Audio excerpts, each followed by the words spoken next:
एक समय की बात है, एक गहरी नदी के किनारे एक कौवा रहता था। वह अपना दिन नदी के पास खेलते हुए, घास ढूंढते हुए और पानी पीते हुए बिताता था। एक दिन नदी में एक बड़ा मछली पकड़ने वाला जाल लटका था। आसपास नहीं तो कोई मछुआरा वहां नहीं था। कौवे की आंखों में चमक आ गई। अगर मैं इन जालों से मछलियां ले लूं तो मेरा पेट खूब भरेगा। कौवा बहुत लालची था। उसने अपना छोटा सा सर घुमाया और जाल में से मछलियां निकालने की कोशिश की, लेकिन जाल बहुत ऊंचा था। कौवा बार बार कोशिश करता, पर बालकनी से भी ऊंचा जाल कौवे की पहुंच से दूर था। तभी नदी के पास से एक गीदड़ गुजर रहा था। गीदड़ बुद्धिमान भी था और चालाक भी।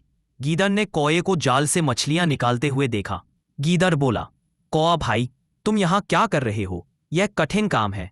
आओ, मैं मदद करता हूं। कौवा ने उत्साहित होकर कहा, हाँ, तुम मेरे साथ मिलकर मछलियां निकालो, फिर हम बांट लेंगे। गीदड़ ने पहले कौवे से कहा, सबसे पहले हम जाल को जमीन पर खींच लाएंगे, तभी मछलियां निकालना आसान होगा। कौवे ने हाँ कहा और दोनों मिलकर जोर लगाया, लेकिन कौवा सिर्फ अपने हिस्से की मछलियों के बारे में सोच रहा था। इसने अपने पंख से जोर लगाई, पर जाल उतना हल्का नहीं था। कुछ देर बाद गीदड़ ने कहा, थक गया हूं मैं, तुम पहले कोशिश करो, मैं आराम से देखता हूं। कौवा ने सोचा, गीदड़ का हिस्सा मुझे नहीं चाहिए, बस जितनी मछलियां मैं निकाल सकता हूं मेरी होंगी। फिर कौवा ने अकेले जोर लगाया, पर उसने जाल हिला भी नहीं पाया।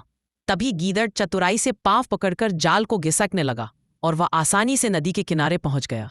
अब जाल खुला और उसमें से कई बड़ी बड़ी मछलियां बाहर आ गई। गीदड़ बोला, अब हम बांटेंगे?